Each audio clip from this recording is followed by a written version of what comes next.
Meus amigos, que a paz de Jesus permaneça em nossos corações.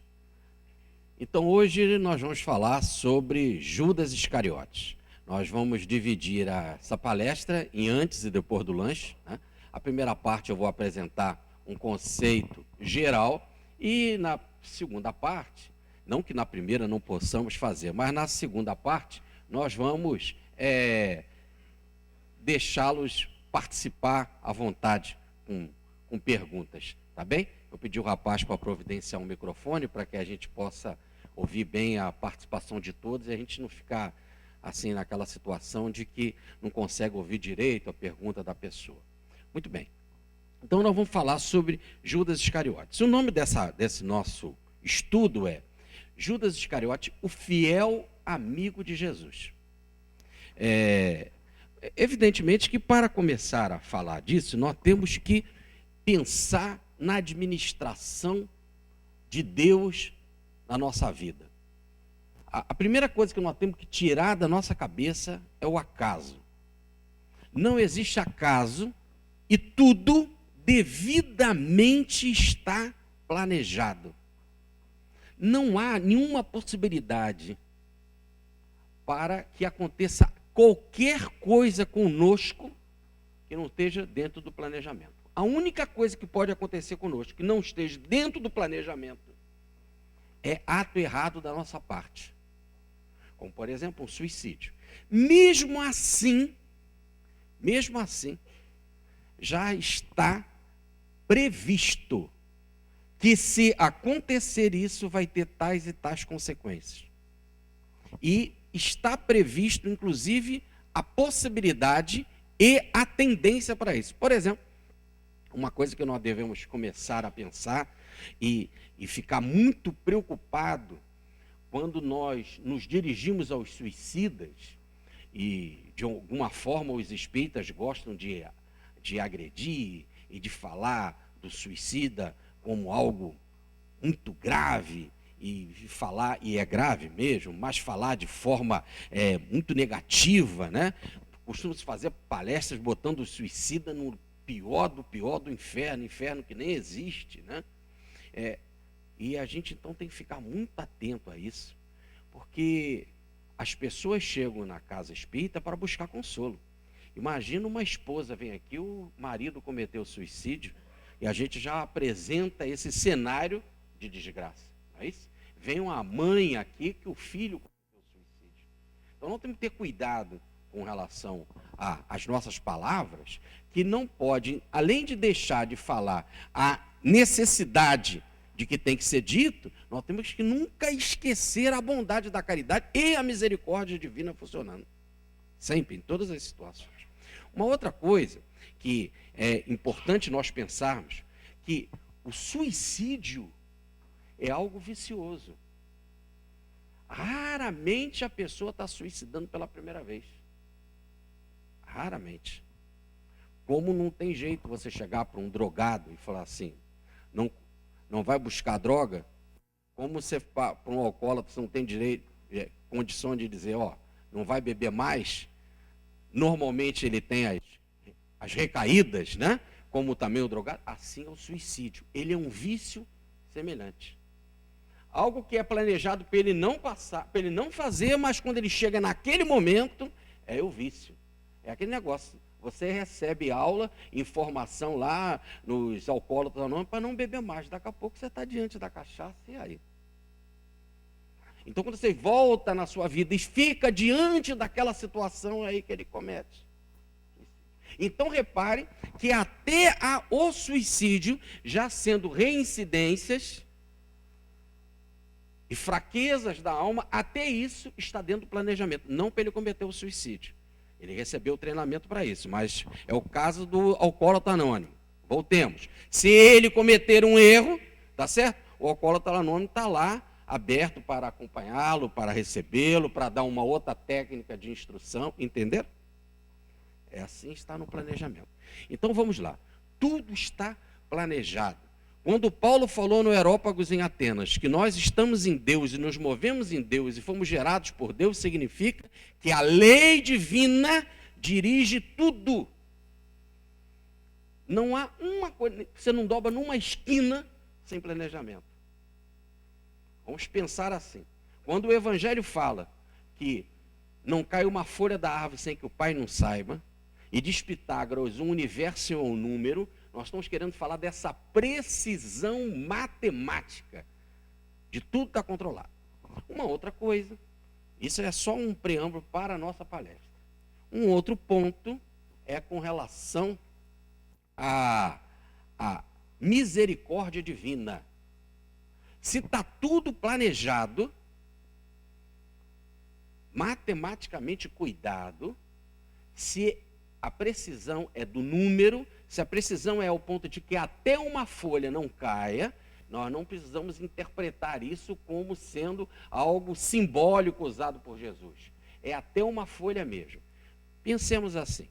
Visconde, Deus é teu pai? Sim, ele também é da folha. E como uma mãe, aquela mãe sadia, não ama mais um filho do que o outro, assim também nós não podemos imaginar que Deus vai ter preferência mais pelo Visconde do que pela folha, se todos são filhos dele. Em níveis diferentes, mas são todos filhos. Do que uma barata. Do que Judas e do que Maria de Nazaré. Não é possível pensar quem Deus ama mais.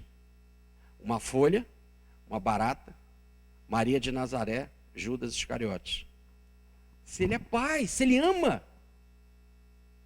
o amor não pode ver limites. E diz a passagem do Evangelho que Deus não dá o seu espírito por medida. Se ele não dá o seu espírito por medida, ele se doa inteiro para toda a criação. O mesmo amor que há para a pedra, e a lei que dirige a pedra, o átomo, é a mesma lei que dirige o anjo. Então, dentro dessa ideia da misericórdia divina, quando a frase evangélica diz que até a folha da árvore não cai sem que o Pai não saiba, os fios de cabelo das vossas cabeças estão contados, se assim há essa precisão, evidentemente, com os seres humanos. Vamos lá. Quando Jesus veio aqui, nós vamos já entrar bastante nesse assunto, a sua vida foi planejada. Como a nossa vida é planejada. Pergunta 262 do Livro dos Espíritos. Quando nós éramos criancinhas espirituais, sem capacidade, os bons espíritos traçavam o nosso planejamento. Repare que a palavra bons espíritos não é aquele espírito amiguinho que gosta da gente. Nós temos que pensar em termos de Livro dos Espíritos, pegar bons espíritos e ir lá para a escala espírita, lá das perguntas 100 a 113, e lá observarmos o que é um bom espírito. Nós estamos falando a nível de espírito superior. Aquele espírito que já domina, em termos de bem e de estrutura, o nosso planeta. Tá certo? Que já venceu moralmente o nosso planeta. Então, por enquanto que nós não temos capacidade, um espírito superior dirige a nossa encarnação. Depois, gradativamente, conforme que vamos adquirindo o nosso livre-arbítrio, ou vamos deixando de ser criancinha, aí nós fazemos o nosso planejamento. Mas mesmo quando nós fazemos o nosso planejamento, está sob a supervisão dele, desse maior, que te orienta no planejamento. E depois de fechado o planejamento, tem que ter o sinete, a confirmação, a autorização do alto. Logo, a autorização do alto significa que ninguém reencarna no planeta por acaso. Aconteceu. Estava num baile de carnaval, tomei lá não sei o quê, e de repente estou grávida. Você foi inconsciente, mas a reencarnação não. A entrada do espírito ali tem regra. Tá certo ou não? Você pode ser inconsciente, mas a entrada de um espírito, você está falando de um terceiro que é tão filho de Deus quanto você. Não é porque você errou que aquele planejamento vai ser errado. Então, repare, ele é ligado a você, tem algo a ver com você e a entrada dele no planeta é planejada. Para entrar aqui, tem que ter autorização. Como também até para entrar na porta desse centro aqui. Fica espírito tomando conta e não pensa que a gente entrou aqui por acaso. E que os espíritos atrasados também vão fazer o que quer aqui dentro. Não fazem, porque tem espírito tomando conta. É tudo devidamente organizado.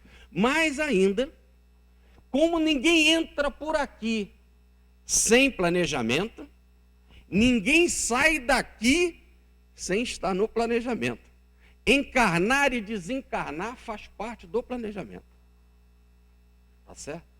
E uma reencarnação é muito trabalhosa. Porque se nós todos estamos interligados, a nossa família é uma só, que está do lado de cá e é do lado de lá, e ora tem mais gente aqui, ora tem mais gente lá. Se isso tudo está interligado, significa também que aqueles que entram na tua vida estão ligados. Repare então que eu tenho que cuidar do meu planejamento, tenho que cuidar juntamente com o da minha esposa, juntamente com o do meu filho, juntamente com o do meu outro filho, com as mulheres dos meus filhos, com os meus futuros netos, com o meu sogro, com a minha sogra, com os irmãos dela, os maravilhosos cunhados. Tudo é lógico, porque não é só o meu planejamento, é o planejamento do meu sogro, é o planejamento da minha sogra, é o planejamento dela.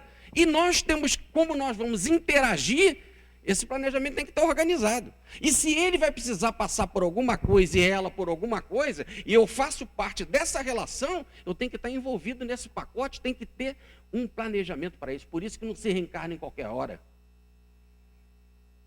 E por isso que é difícil reencarnar espírito missionário.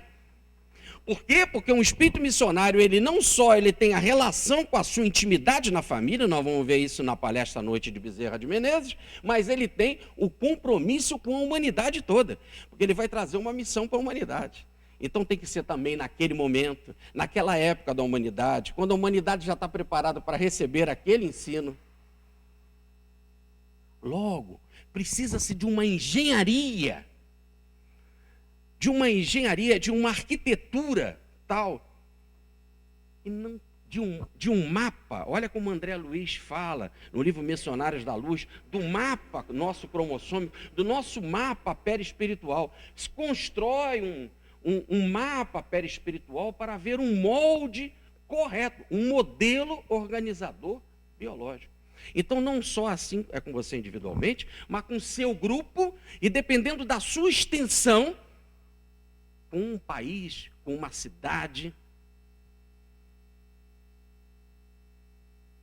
Tem que ser naquele momento, naquela época, tudo devidamente matemático, uma engenharia cósmica para cuidar da vida de uma alma crística. Agora imagina Jesus, que vem ao planeta e vai mudar a estrutura planetária ao ponto da nossa referência ser assim, depois de Jesus. Antes e depois dele. Essa é a referência histórica. É algo que não tenha só a ver com Maria, com José, com os apóstolos, com os cristãos, mas tem a ver com todas as religiões, com o planeta inteiro, porque até a definição de tempo do planeta vai ser baseada na figura do Cristo. Então, é algo que precisa de uma engenharia enorme. E, evidentemente, que essa engenharia, para que aconteça, vai ser quase que milenar. Aí você fala, então houve privilégio? A engenharia crística para a missão de Jesus é diferente da engenharia para Judas e para a nossa engenharia? Não. Voltemos para a misericórdia divina. O mesmo cuidado no planejamento de Jesus é o mesmo cuidado para o planejamento de uma folha. Essa é a palestra para nos deixar biruta de vez. Se nós voltarmos à ideia de que Deus é amor e que Ele ama a todos sem fazer distinção, e segundo a pergunta número 13 do Livro dos Espíritos, Ele é imutável. Se Ele é imutável no amor, Ele não pode ter preferência para filhos. Logo, Ele não pode ter preferência para uma barata, nem para uma folha, nem para Cristo. Qual é a diferença do Cristo para uma folha? É que como ela realiza uma menor reação ou ação na sua circunvizinhança, o efeito dela cair vai provocar algo muito menor do que uma chegada do Cristo ao nosso planeta. Essa é a única diferença, pela simplicidade em que ela se encontra, não pela necessidade de se amar e cuidar dela com o mesmo carinho que se cuida de Jesus. A única diferença é que o planejamento da vinda dela pode ser mais rápido. No caso do Cristo, vai ter que haver um componente tal planetário que vai envolver, podemos dizer, uma nação inteira, vai envolver milhares de seres humanos em outras nações, para ele poder concretizar a sua missão. Então, é só a extensão da casa. Vamos imaginar aqui o seguinte: você vai criar uma casinha de sala, quarto e banheiro. Tá certo? E você vai criar uma mansão. Aquelas casas maravilhosas, com aquelas cozinhas maravilhosas, coisas que a gente vê muito aqui em Franca. Então, eu pergunto a vocês, qual a diferença em termos de responsabilidade do engenheiro? Nenhuma. O engenheiro tem que estar preparado para fazer as duas. Mas repare, o mapa, não é o mapa, como é que chama o negócio da planta? A planta para fazer uma salinha, uma salinha de sala, quarto e banheiro, é uma. Ela tem uma extensão, essa planta. Para fazer um palácio, tem uma outra extensão a planta. Essa é a única coisa. Mas a responsabilidade do engenheiro e a necessidade de fazer o registro dele e dele ter competência, isso tem que ser a mesma. Tá certo? Muito bem. Sendo assim, podemos entrar no caso Judas e no caso Jesus. Tá? Vamos lá. Vamos pensar em Jesus. Quando nós vamos para o livro mais antigo da humanidade, em termos de movimento judaico-cristão, que é o Gênesis de Moisés, a Gênesis de Moisés, está lá no capítulo 3, versículo 16. Depois que houve o mal feito lá por Adão e Eva, na simbologia do Gênesis, né, que houve o chamado pecado original, e que eles ganharam por castigo a reencarnação, o que o Senhor disse: agora tu comerás o pão com o suor do teu rosto, e deu para eles túnica de peles, e foram jogados por terra, ou melhor, ganharam uma túnica de peles, um corpo, e reencarnaram, e só aí começaram a procriar, porque diz a passagem, logo depois da queda, no capítulo 3, no capítulo 4, versículo 1, a queda foi no capítulo 3, logo no capítulo 4, ele já estando aqui na terra, diz a passagem do capítulo 4, versículo 1, e Eva conheceu Adão e nasceu Caim. Conheceu aí no sentido de fazer sexo. Aí começa o relacionamento de sexo através das reencarnações para que as pessoas se multipliquem. Muito bem, aí a mensagem: crescei e multiplicai-vos. Crescei no sentido evoluir e multiplicai-vos. Como que se evolui? Através das reencarnações sucessivas. Pergunta 169 do Livro dos Espíritos. As reencarnações são muito numerosas. Então eu cresci, evoluir, a linguagem da época, né? Ele só podia pensar assim, e multiplicáveis, é muita reencarnação. Agora, quando houve lá o chamado pecado de Adão e Eva, na simbologia, em que vai começar as reencarnações expiatórias sucessivas, nesse exato momento, diz lá a passagem, quando isso terminará? Qual vai ser a recuperação do espírito para que ele se reintegre outra vez ao seu caminho de bem, ao caminho da justiça, ao caminho do amor? Aí não diz lá, a descendência da mulher pisará na serpente. Se a serpente é que fez, foi a causadora do mal, ou se ela é o próprio mal, diz a passagem lá que ela era mais astuta do que todos os animais do campo, então é a astúcia do mal, esse é o símbolo da serpente, não é serpente e bicho, está se falando da astúcia, tanto que o texto costuma dizer, é como se fosse mais, então é um exemplo, é uma imagem, que está se falando da astúcia, que ela é muito mais grave do que a própria serpente. É essa astúcia que gerou a maldade de querer enganar, de querer tapear, de querer ser maior do que Deus, de querer ser maior do que a lei, de querer fazer mais aquilo que você quer. Qual é a solução para acabar com isso? A descendência da mulher, a descendência são as reencarnações sucessivas. E aí o texto fala, o descendente dessa descendência, quando se chega ao nível mais alto das reencarnações sucessivas, que é o nível de espírito puro. O espírito puro, pergunta 113, não precisa mais reencarnar. Por isso que a descendência da mulher é o Cristo. Daí dizer Paulo de Tarso, o Cristo é o último Adão. Pelo primeiro Adão houve a queda e pelo último Adão vem a salvação. Cristo é o último nível do estágio evolutivo. Então, nesse nível crístico, que é a descendência da mulher, que é fruto da evolução, que é fruto das reencarnações múltiplas, que é fruto do evoluir e multiplicai-vos. Então, é essa descendência, o espírito puro, que acabará com o mal, porque o espírito puro não tem mais mal, ele não tem mais erro. O espírito puro é totalmente bem. Por isso que ele é o filho do homem. O filho do homem é o plenamente homem, o plenamente humano. Essa é uma expressão hebraica que só dá para se entender no hebraico, por isso que eu vou explicar para vocês. Quando diz assim, o filho do amor é o amoroso, o filho da luz é o luminoso, o filho da paz é o pacífico, logo o filho do homem é o homem. O homem aí não é no sentido de homem e mulher, no sentido de pênis e vagina. Não, aqui é o homem no sentido de humanidade.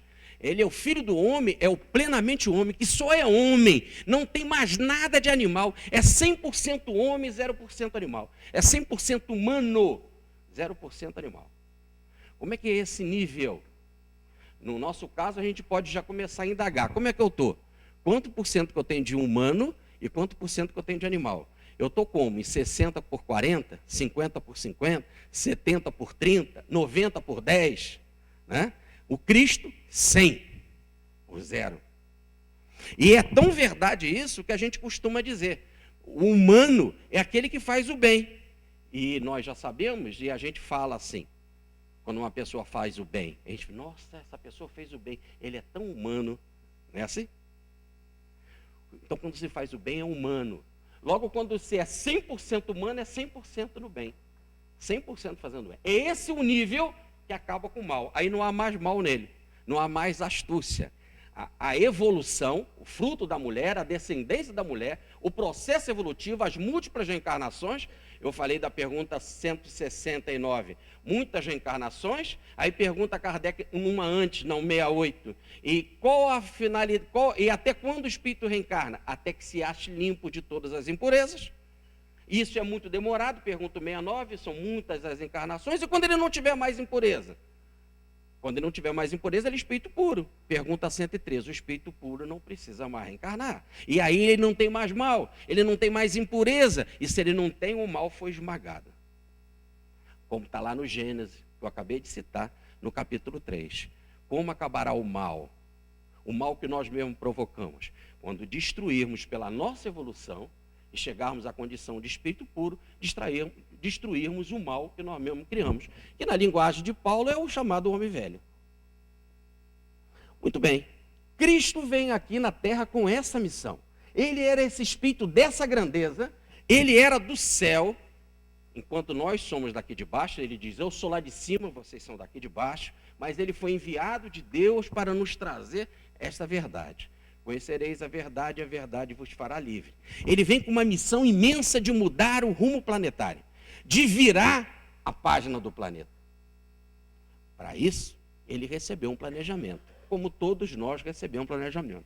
A primeira passagem da Bíblia que fala sobre o planejamento do Cristo é esse, a descendência da mulher, no nível mais alto será Cristo, e Cristo acabará com o mal. Há uma outra passagem, no livro de Deuteronômio, no capítulo 18, dizendo que Deus vai constituir na terra um profeta maior que Moisés. E o texto diz, escutai-o. Vamos mais. Já no livro de Miqueias, chega a entrar em detalhes no livro de Miqueias, quando diz assim, e tu, Belém, capítulo 5, versículo 2, e tu, Belém, não será a menor das cidades, porque de ti nascerá o Salvador da humanidade. Mas vocês querem mais? Mais detalhe ainda. Em Isaías, o grande profeta Isaías, 800 anos antes de Jesus, no capítulo 7, versículo 14, vai ao detalhe. E o Senhor nascerá de uma virgem em Israel. Mais detalhe ainda. Isaías, no capítulo 61, versículo 2, e nós contemplaremos a glória de Yahvé, que é o Senhor, que é Deus, quando ele reencarnar. É o Deus do Antigo Testamento. Aqui é o primeiro impacto. A Bíblia não aceita Deus, tá? Os judeus não falam de Deus, os judeus falam de Jesus. A Bíblia é monoteísta no sentido de só acreditar num espírito superior que dirige tudo, que é Jesus, tá? Esse negócio desse Deus é nós que aceitamos. Fazemos a diferença dele do Pai para Jesus. É Jesus que vem ensinar isso, o Pai e ele. A Bíblia não fala no Pai. A Bíblia fala no Yahvé. O Yahvé é Jesus. Tanto que ele reencarnará, ou melhor, reencarnará no sentido de entrar na matéria, ou de habitar uma matéria, ou de ser materializável, que é o caso de Jesus. Está em Isaías. E Yahvé nascerá e contemplaremos a sua materialização. Ele chega a falar assim, a sua glória, a sua energia condensada brilhará em Israel. É o mesmo. E aí, é interessante que quando Moisés pergunta o nome dele, qual o teu nome? Ele diz, eu sou. Diga para o povo de Israel que eu sou te enviou. O meu nome eu sou. E Jesus por 7 vezes fala eu sou. Eu sou o pão da vida, eu sou isso, eu sou. 7 vezes. E tem uma hora que ele diz assim, se não acreditar de que eu sou, morrereis em vossos erros. Ficarão completamente no erro, enganados, completamente desorientados, se não acreditardes que eu sou aquele Espírito. E aí João começa assim o seu evangelho. E ele veio para os seus e os seus não reconheceram. Era ele mesmo de volta. Era o próprio guia de Israel, o orientador de Israel entre nós. Por isso que ele falava com Moisés, por isso que ele andava, por isso que ele era imagina Deus andando na frente do povo. Ele era uma coluna de luz que todo mundo acompanhava ele. 600 mil homens, fora as mulheres e as crianças. Moisés falava com ele, ele repreendia, ele conversava. Então nós estamos falando de um espírito superior, que no caso é Jesus. Aliás, no próprio nome Yahvé, eu já fiz uma palestra dessa aqui em Franca, lá na Nova Era, quando nós dizíamos que o nome Jesus é o próprio nome Yahvé, esse tetragrama sagrado, com uma letra a mais no meio, fazendo um pentagrama. Porque o Iod, Ré, Val, Ré. São 4 letras para formar o nome de Yahvé. Iod e o Ré. O Iod é masculino, o Ré é o feminino. São 2 letras hebraicas que simbolizam o masculino e o feminino. Quando as duas estão unidas, por isso vem o Val, que é o equilíbrio, na letra hebraica. Quando as duas estão em perfeito equilíbrio, que é o espírito perfeito, que é o Yahvé, é o espírito puro. Quando estão em perfeito equilíbrio, mas tem um Ré de volta. No sentido, ele continua sempre crescendo. Por mais evoluído que ele seja, ele continua crescendo. Porque está lá no livro, na carta aos Hebreus de Paulo de Tarso. Cristo passou a ser sumo sacerdote da ordem de Melquisedeque. Quem passa a ser porque não era. O processo evolutivo continua. Em crescimento de conhecimento universal, a gente continua sempre, não em termos de moral, mas em termos de crescimento universal, ele não se aproximou de Deus nunca. Está cada vez buscando mais. Né? Então, repare que o próprio nome diz que ele é um espírito em perfeito equilíbrio, masculino e feminino em perfeita unidade, mas sempre crescendo. Agora, quando ele vem para cá, ele é esse nome, ele é o Iod, Reval e Yahvé, só que tem um Shin no meio. A letra Shin, em hebraico, quer dizer fogo. No meio da missão de Jesus, há fogo, é o fogo do amor. Por isso que João Batista vai dizer, eu batizo na água, ele batiza no fogo do Espírito, que é o fogo do amor. Porque Jesus veio nos acender o amor, porque não há nada mais importante amor, e que ele resume tudo no seu texto, resumindo o amor a Deus e ao próximo como uma única lei. É o amor. Essa é a essência da missão dele, é amor. É amor. Esse é o Cristo. Então, descendo ainda nas profecias, Zacarias vai entrar em detalhes. Zacarias vai dizer que ele vai entrar na cidade de Jerusalém. E tinha decepção pela cidade, já não poder recepcioná-lo. Antes vai glorificá-lo com hosanas ao filho de Davi, e já vão dizer, crucificam, preferimos Barrabás. E ele vê do alto do Monte das Oliveiras, Jerusalém, vai dizer a célebre frase, que o Newton Boechat gostava tanto de repetir em suas palestras. Jerusalém, Jerusalém, quantas vezes eu quis reunir os teus filhos, como uma galinha reúne os seus pintainhos debaixo de suas asas. Jerusalém quis, Jesus quis, Jerusalém não quis, e o livre-arbítrio é sagrado, né? Então, repare que as profecias falam toda a vida dele. Estava tudo matematicamente controlado. Voltemos. Assim também a nossa vida. Se nós estivermos com os nossos mentores e com as nossas fichas no plano espiritual, tudo o que acontece conosco está planejado. Entendeu? A dona Heleni estava na sua vida devidamente planejada. Porque a gente não tem o conhecimento disso. A dona Vera está na sua vida devidamente planejada. A gente só não tem o conhecimento. Mas com a mesma profecia de para Jesus, também outros profetas, mentores espirituais têm da vida de cada um de nós. O mesmo detalhe. E tem também espíritos de alta envergadura que cuidam do reino vegetal com relação à folha. Dentro dessa visão matemática, entremos no caso então de Judas. Então tá. Judas foi convocado por Jesus. Não foram os apóstolos que se escolheram. Foi Jesus que escolheu. Aliás, e aí agora que vai complicar, Jesus tem uma frase, ficaria tão bem para nós, se ele não falasse essa frase, mas ele falou, foi que o Pai me deu. Foi ele que nem ele escolheu, foi o Pai que deu aqueles apóstolos para ele, que colocou no planejamento da vida dele aqueles apóstolos. E os apóstolos são todos. Nós não podemos agora descartar Judas. Não tem uma passagem do Evangelho que diz que Judas não é apóstolo dele. E que Judas também não foi escolhido por ele. E se também não só foi escolhido por ele, mas foi dado pelo Pai para ele. Então, se há algo errado em Judas, se há algo errado grave na sua empresa em termos de administração, a maior culpa é do gerente. É do líder da empresa ou do seu dono. Se na empresa, se há algo errado, a maior responsabilidade é de Jesus, logo chegaríamos ao absurdo da maior responsabilidade de ser de Deus. Não pode haver falha. Foi escolhido, foi dado por Deus a Jesus. Fui eu que vos escolhi. E isso foi Deus que foi o Pai que me deu. Vamos continuar. Agora, tem uma outra passagem em Jesus que incomoda muito. É quando lá no livro de João, no capítulo 10, versículo 30, ele diz assim: eu e o Pai somos um. Eu estou no Pai e o Pai está em mim. Aí os judeus pegaram pedra para atacar nele, porque ele estava se comparando a Deus. Ele não estava se comparando a Deus, ele estava dizendo que ele era um com o Pai. Tanto que mais à frente ele vai dizer: eu e o Pai somos um, eu estou no Pai, o Pai está em mim, mas o Pai é maior do que eu. Para nós entendermos isso, vamos pensar na onda e no mar e no mineirinho. Mineirinho é sempre bom para a gente entender as coisas. Então, a onda, o mar e o mineirinho. O mineirinho nunca viu o mar.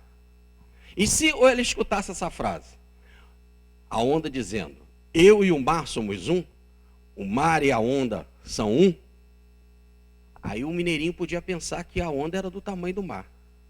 Tá certo? Aí o mineirinho vai visitar a praia e vê que a onda é uma coisa e o mar é outra. Mas que a onda está no mar, a onda é feita do mar, e a onda está no mar, a onda e o mar é uma só coisa, mas o mar é muito maior do que a onda. Então isso foi isso que Jesus disse: eu e o Pai somos um. E em outro momento: eu e o Pai somos um, mas o Pai é muito maior do que eu.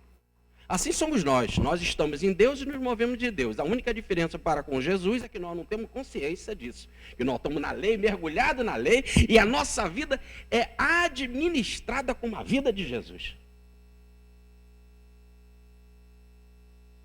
Então, no caso, ele diz assim, lá no capítulo 10 de João, quando foram atacar pedra nele, porque ele disse que ele era um com o Pai, ele explica: mas não está nas vossas escrituras? Vós sois deuses e todos filhos do Altíssimo? Aí aliás, ele só fala: vós sois deuses, e não está nas vossas escrituras. Aí a gente vai lá nas escrituras. Quando chega nas escrituras, vai procurar essa frase: vós sois deuses, está no Salmo 82. E no Salmo 82, que é um salmo escrito por Asaf, não por Davi, quando no Salmo 82 nós encontramos a frase: vós sois Deus e todos filhos do Altíssimo. Ele explica que Deus é no sentido de que nós somos filhos do Altíssimo. Agora veja bem, veja que quando nós temos um pai e um filho aqui, há semelhança entre o pai e o filho, porque eles têm o mesmo material genético, porque eles são constituídos do mesmo material, o pai e o filho. Assim também, quando diz que nós somos deuses, quer dizer que nós somos do mesmo material de Deus, por isso que somos filhos do Altíssimo. É nessa mesma relação pai e filho, é a nossa mesma relação criatura-criador. É isso que ele quer dizer, somos da mesma substância do Pai, explicando Gênesis no capítulo 1, versículo 26, o primeiro livro da Bíblia, que diz: nós fomos criados à imagem e semelhança de Deus. Então, se nós somos criados à imagem e semelhança de Deus, nós somos reflexo dele, nós somos filhos dele, logo, nós somos da mesma substância que ele, nós somos deuses. Por isso que nós somos espírito e ele é espírito. É isso que Jesus fala para a samaritana: Deus é espírito, e nós o que somos? Espírito. Logo, nós temos essa relação de identidade. Somos a imagem e a semelhança, não na mesma potência. Eu sou da mesma substância que o Cristo, só não tenho a mesma potência dele agora. Aí, no caso, quando Jesus dá essa explicação, porque eles pecaram pedra para atacar nele, e ele dá esse esclarecimento: mas por que vocês vão me tacar pedra? Eu apenas estou dizendo, eu e o Pai somos um, porque sou filho do Pai. Como todos vocês estão aí, são filhos. Não é assim que está nas Escrituras? E quando ele diz, não é assim que está nas Escrituras, ele conclui no versículo 35, capítulo 10, versículo 35 de João. E as Escrituras não podem falhar. Se as Escrituras não podem falhar, as Escrituras fazem também parte do planejamento divino. E até os profetas fazem parte do planejamento divino.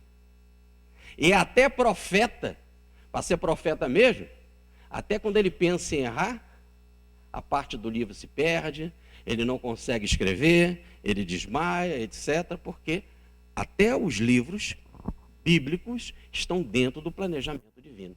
E aí, diz Jesus, as Escrituras não podem falhar. Se as Escrituras não podem falhar, como é que fica o Salmo 22 dizendo que Jesus seria crucificado?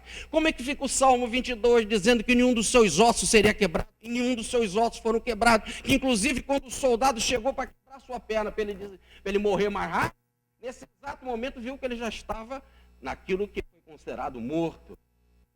E aí nenhum dos seus ossos foram quebrados. Está no Salmo de Davi, 1000 anos antes de Jesus, no Salmo 22. Nenhum dos seus ossos ia ser quebrado, que ele ia ficar todo arrebentado, que ele ia ficar todo machucado, que ele ia ser traído, que todos virariam a cara para ele, que ele seria ironizado, debochado. Vai em detalhes o Salmo 22.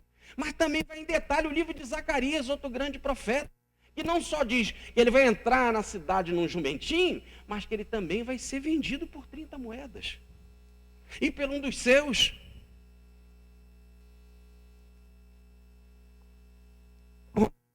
Mas as Escrituras não podem falhar. E se as Escrituras não podem falhar, e ele escolheu Judas, e mais do que ele escolheu Judas, foi o Pai que deu Judas para ele, ou porque deu os apóstolos para ele, nós temos que colocar essa entrega de Judas dentro desse planejamento. Porque se Judas não fizesse nada disso, as Escrituras iriam falhar. E as Escrituras não podem falhar. Ou se Judas não fizesse, um outro tinha de fazer, e as Escrituras não podem falhar. E aí você poderia dizer assim, mas alguém reencarna para fazer o mal? Pode haver um planejamento para o mal? Não, impossível. Se o objetivo da lei é o amor, se o objetivo da lei é acertar, se o objetivo da lei é pedagógico, é educacional, é evolutivo, se Deus é amor, ele não quer o nosso prejuízo. E ninguém pode planejar para o mal. Mais ainda, se eu disse que ninguém entra no planeta sem autorização, mesmo depois, quando tem capacidade de planejar a sua reencarnação, dentro desse planejamento, precisa do aval do alto, e esse aval do alto chega a Cristo. É Cristo, está lá em Mateus, no capítulo 9, que tem autorização de tirar o erro da humanidade. Nenhum outro espírito nos tira esse erro, e todo espírito que fala a coisa certa está sob a orientação do Cristo. Maria, Bezerra, Francisco de Assis, todos estão sob a chancela do Cristo, nessa hierarquização cósmica, nessa verdadeira Disciplina cósmica, é assim que o Emmanuel fala com o Chico, quer trabalhar com ele, então disciplina, disciplina, disciplina. Então, dentro dessa estrutura, reparem então que se não pode haver planejamento para o mal, nós temos que pensar Judas de forma diferente. Se Judas foi dado para Cristo, se Cristo escolheu Judas, nós temos que pensar as coisas de forma diferente. Um outro ponto que também tem que ser aventado antes de entrarmos bem no caso em si, é que é detalhe. Um deles te trairá. Será vendido por 30 moedas. Vai, mais detalhe, esse dinheiro comprará de um oleiro. Eu tive lá visitando em 2010 esse campo de Alcedama, ou esse campo do oleiro. Se comprará de um oleiro um terreno que vai ser cemitério para estrangeiro.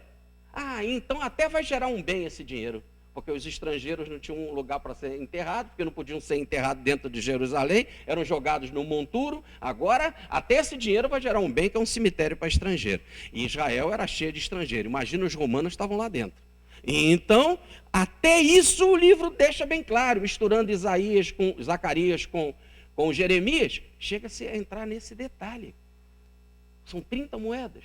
Um dos seus, mais que isso, vai comprar o terreno de um oleiro. Mais do que comprar de um oleiro, vai ser um cemitério para estrangeiros. E séculos antes, muitos séculos antes, nós estamos falando de 6, 7 séculos antes do Cristo. Então, diante disso tudo, nós temos que começar a pensar diferente. Milton, né? Milton, me responda uma coisa aqui. Me diga uma coisa aqui, Milton. Aqui eu vou pegar canetinha preta, tá? O que você está vendo aqui, Milton?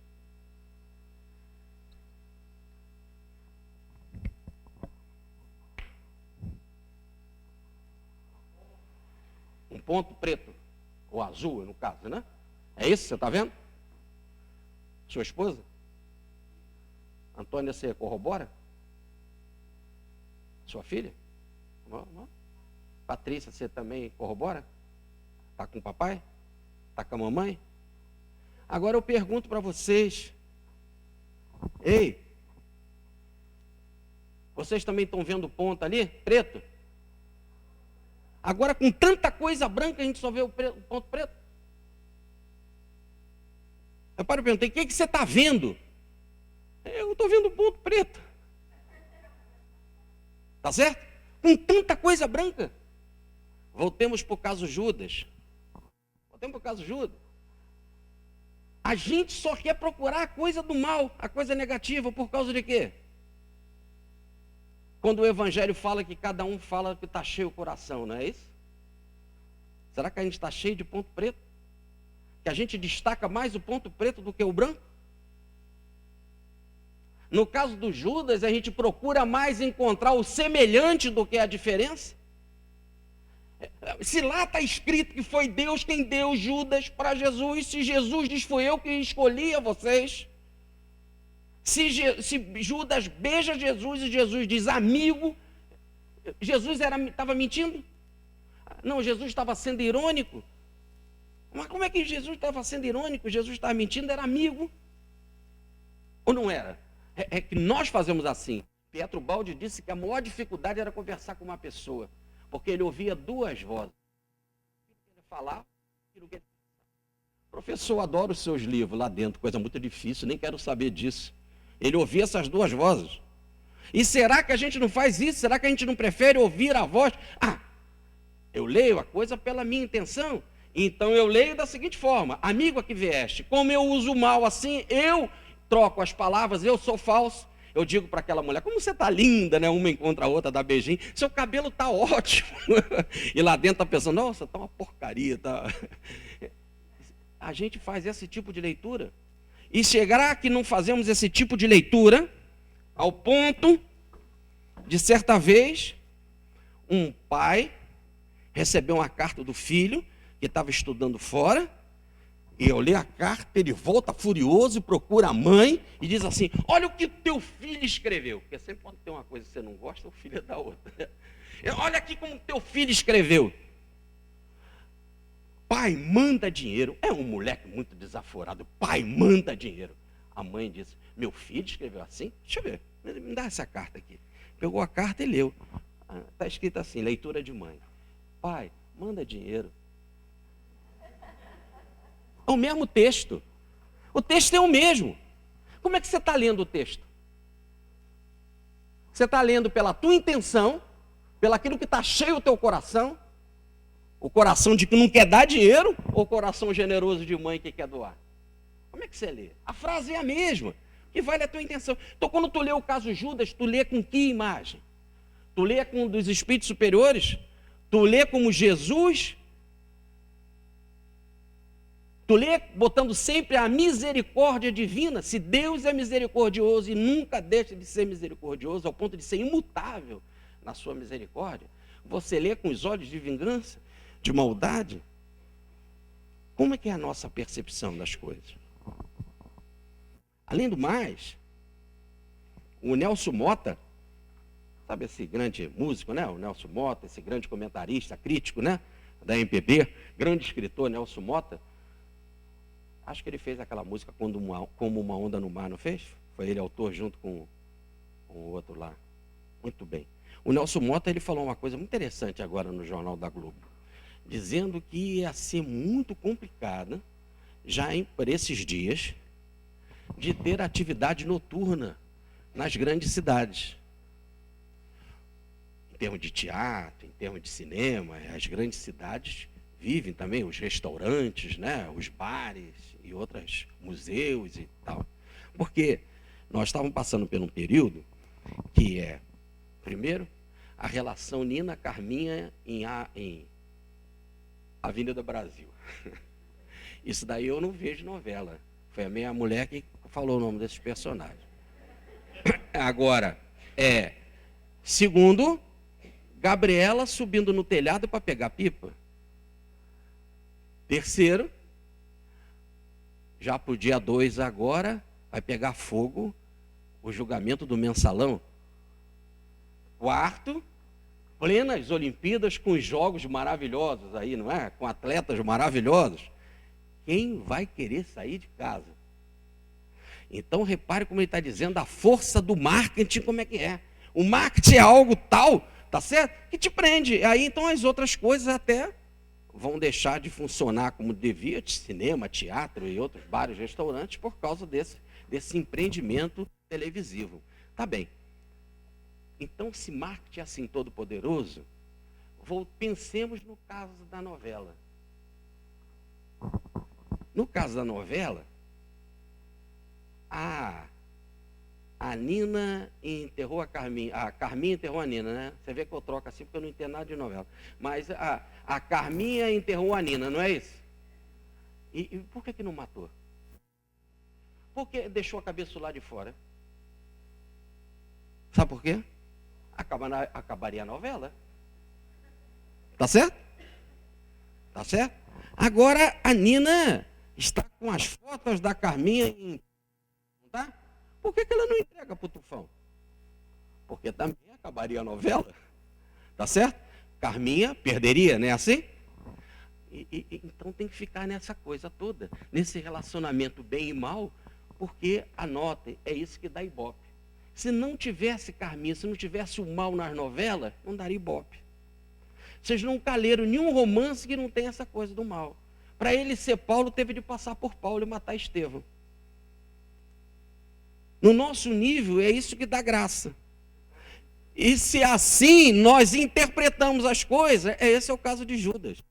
O que dá ibope é Judas ser bandido. O que dá ibope, ele é amigo traidor.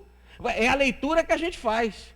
A leitura que a gente faz é nossa, da nossa alma. Como a nossa alma é assim, milênios nós vivemos assim com traição, porque está aí na Bíblia, só Deus é veraz, todo homem é falaz, e está também de forma clara e precisa no livro de Jó, no capítulo 25, versículo 4, essa vocês vão adorar, nada que é puro nasce de mulher.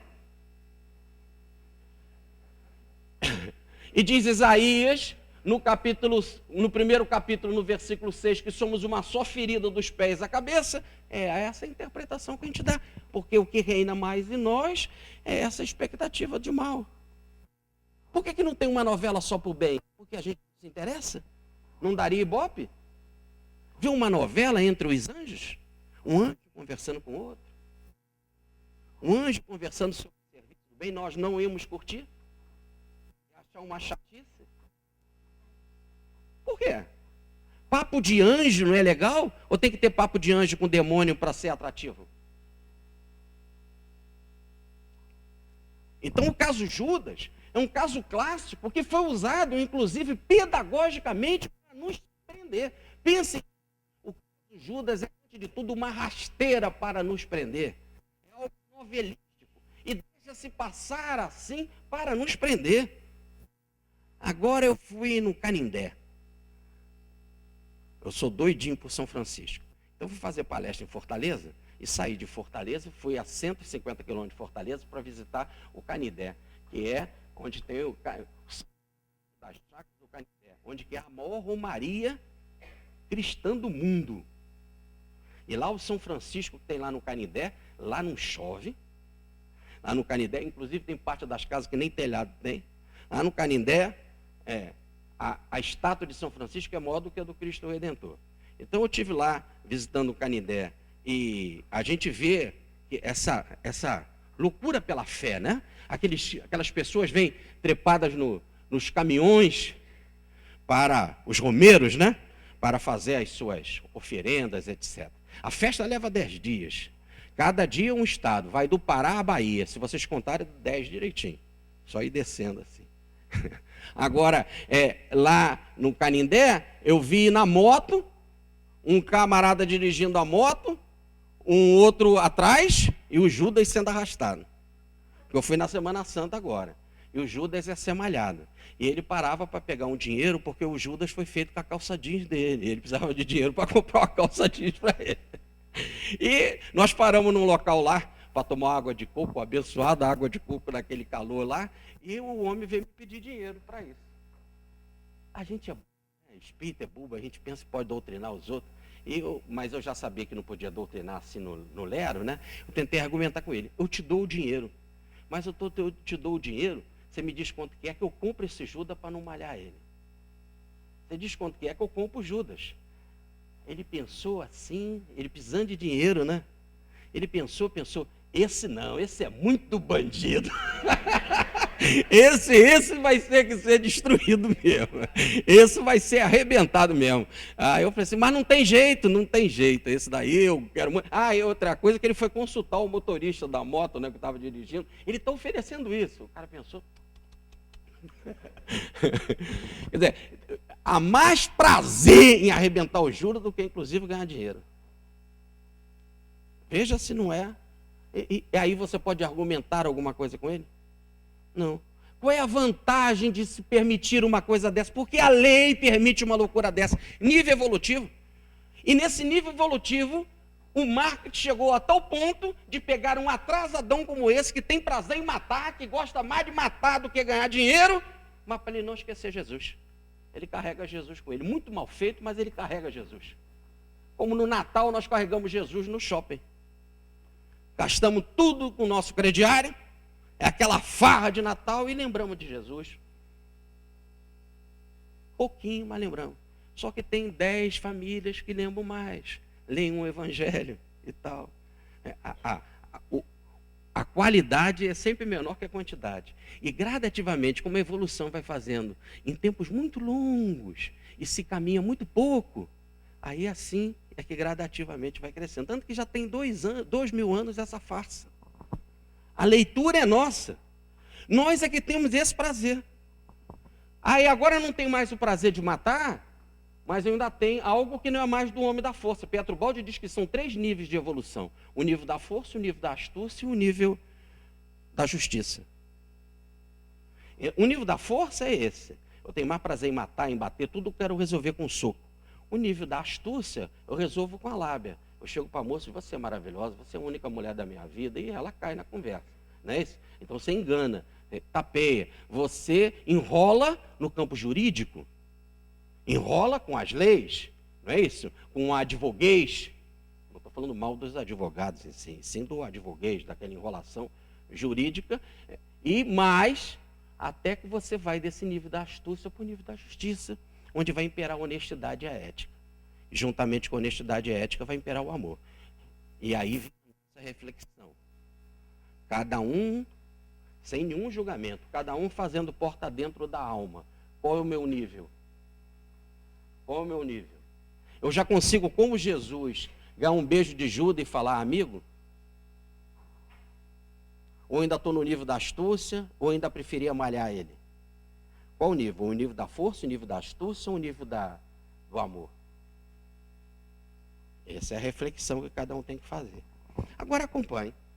Se estava tudo devidamente planejado, e Felipe, eu estou à sua disposição, posso continuar? Então, se está tudo devidamente planejado, observe.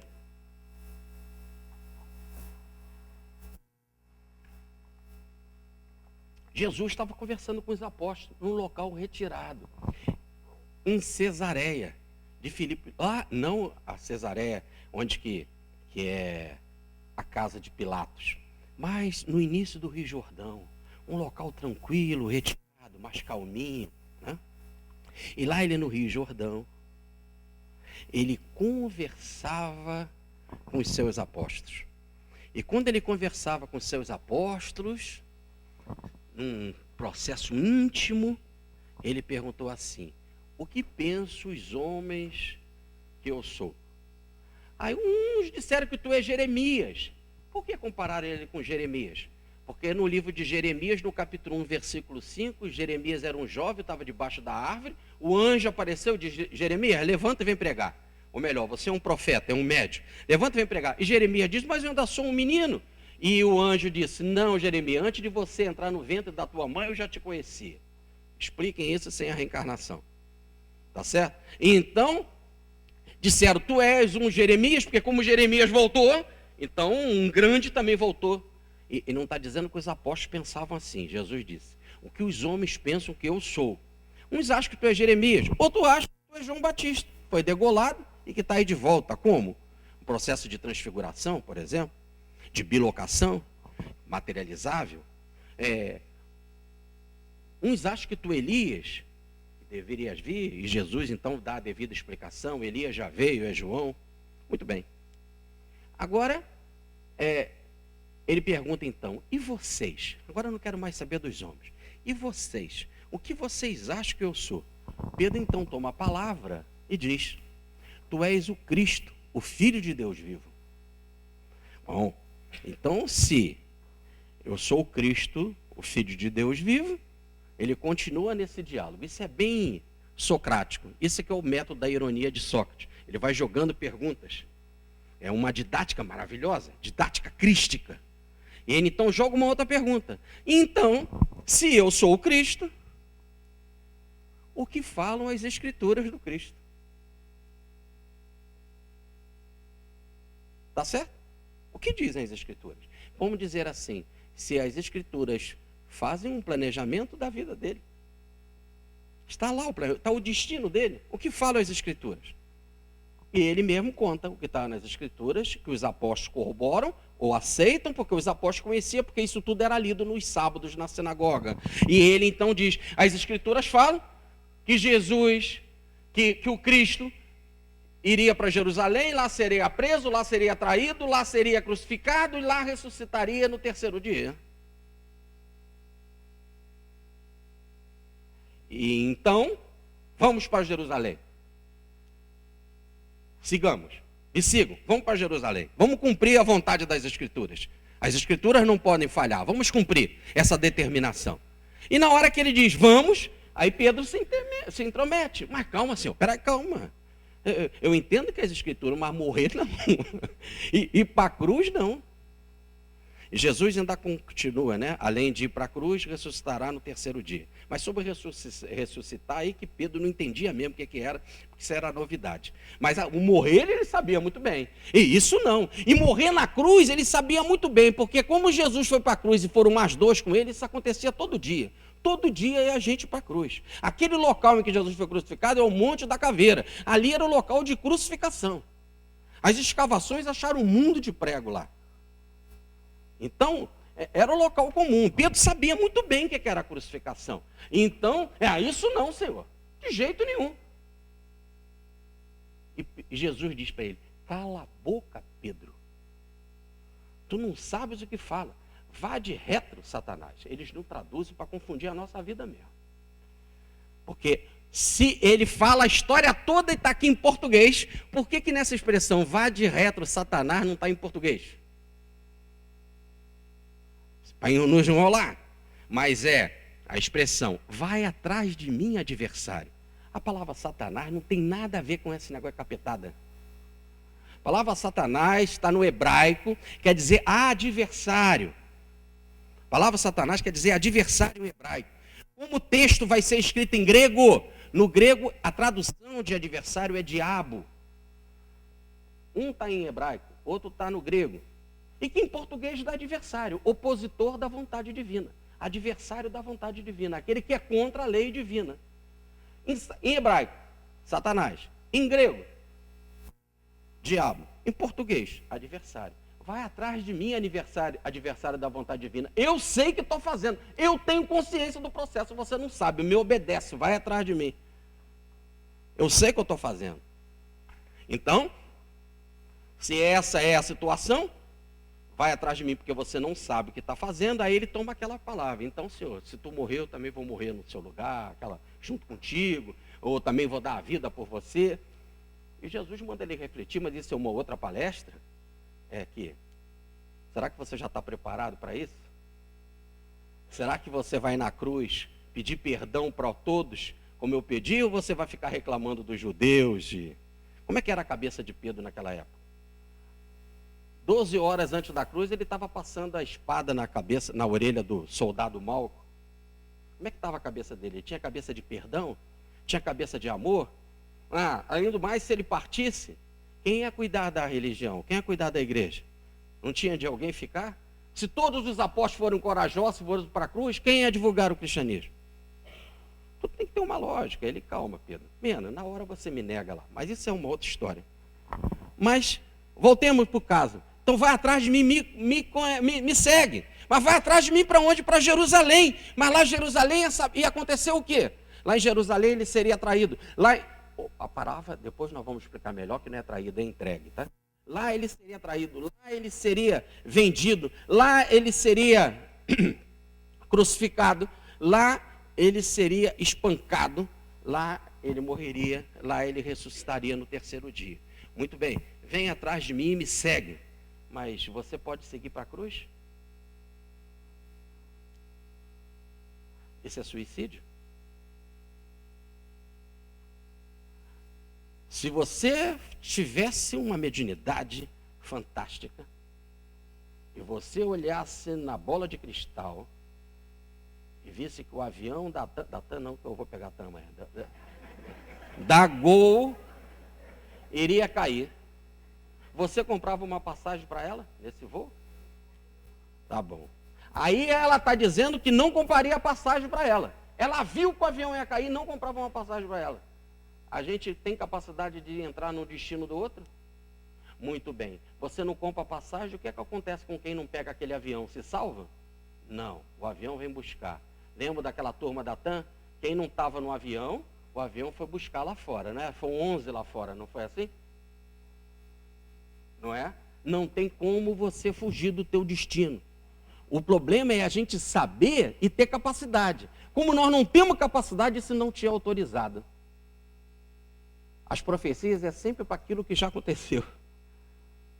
Porque nós somos fracos. Só quem é forte, quem é leão, é suficientemente grande e forte para planejar essas coisas. E a gente só é leão quando está desencarnado. Quando você está desencarnado, você planeja, eu quero morrer em desastre aéreo. Quando você está desencarnado, você planeja, eu quero casar com aquela que foi minha sogra. Lá fora, do lado de lá, você é leão, você é espírito. Você não tem as amarras da limitação, você aceita esse planejamento. Aqui você é fraco, daí a expressão, a carne é fraca, a carne é a personalidade. O estado limitado da encarnação. Não vamos interpretar carne como músculo, nervo. A carne é o estado limitado da encarnação, que te limita. E aí, nesse exato momento, você fica trancado numa visão limitada do mundo, do berço ao túmulo. Então, você não tem capacidade para administrar coisas poderosas, porque somos fracos. A pessoa aqui tem que ser leão. E Jesus era devidamente leão. Ou melhor, ele não só conhecia toda a vida dele, antes dele estar aqui naquele corpo, mas ele também, quando estava naquele corpo, sabia perfeitamente a vida dele. E aí está lá Emmanuel, no livro A Caminho da Luz, nas páginas 105 e 106, diz Emmanuel, Jesus, desde os primeiros dias, dos primeiros anos. Anotem as páginas para depois vocês olharem em casa. Jesus, desde os primeiros dias, mostrou-se tal qual era, com a superioridade que o planeta o conheceu desde os tempos longínquos do princípio. Desde o tempo longínquo do princípio da Terra. Antes da Terra existir, ele já tinha esse planejamento da sua vida. Há 4 bilhões e meio de anos antes da Terra, ele já sabia da sua vida, para onde que ele ia, o que tinha de conduzir. E quando ele estava aqui, ele sabia que ia morrer. Por exemplo, eu planejei a minha vida para ter um tal fim. Eu posso cumprir esse tal fim? Eu não tenho nem capacidade de saber. Por exemplo, nós não sabemos nem se vamos terminar a palestra hoje. Calma que dá tempo. Mas a gente não sabe de nada, porque nós não temos capacidade. E se tivéssemos, como ficaríamos? Se você vê que vai desencarnar amanhã. Se você vê que vai desencarnar daqui a 10 dias, e daquela forma. Então, se você vê que vai desencarnar de carro, naquela viagem, você pegaria o carro. Nós não temos essa capacidade. Jesus sabia como seria. Está lá, seria na cruz. E ele fala antes. Mas o que diz as Escrituras? Não diz que Jesus iria, que o Cristo iria para Jerusalém. Não diz que lá ele seria entregue. Não diz que lá ele seria traído. Não diz que lá ele seria maltratado pelos judeus. Não diz lá que ele iria para a cruz. Então vamos, me siga. E Pedro diz, não, a cruz não. Calha a boca, adversário da vontade divina. Isso é ser contra a vontade divina. Comecei a palestra falando isso. A vida nos planeja. Ninguém entra aqui sem estar tudo planejado. Ninguém dobra uma esquina sem estar planejado. Todos os fios de cabelo das nossas cabeças são planejados. O universo é um número.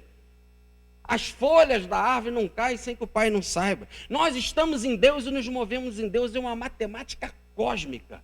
Então, se é assim, se eu sei que é a cruz, vamos para a cruz. E você não está querendo entender isso, porque é adversário da vontade divina. Todos que são contra o seu planejamento de vida, é contra a Deus, ou melhor, adversário de Deus. Calha a boca, vai atrás de mim. Eu sou o dono do meu destino. O destino está planejado. E como um espírito maduro planeja o seu destino, já contamos aqui a pergunta 262, ele foi co-participador do seu destino, juntamente com quem o enviou, é o Pai. Logo é a lei do Pai, calha a boca, adversário da vontade divina. Vem atrás de mim. Vamos para Jerusalém. Vamos cumprir o destino que tem que ser cumprido. Então ele foi lá para dar cumprimento ao destino. E o destino tinha de acontecer. Aí chegaram a Jerusalém e foi aquela multidão. Ele olha Jerusalém, fica com os olhos marejados d'água, do alto do Monte das Oliveiras.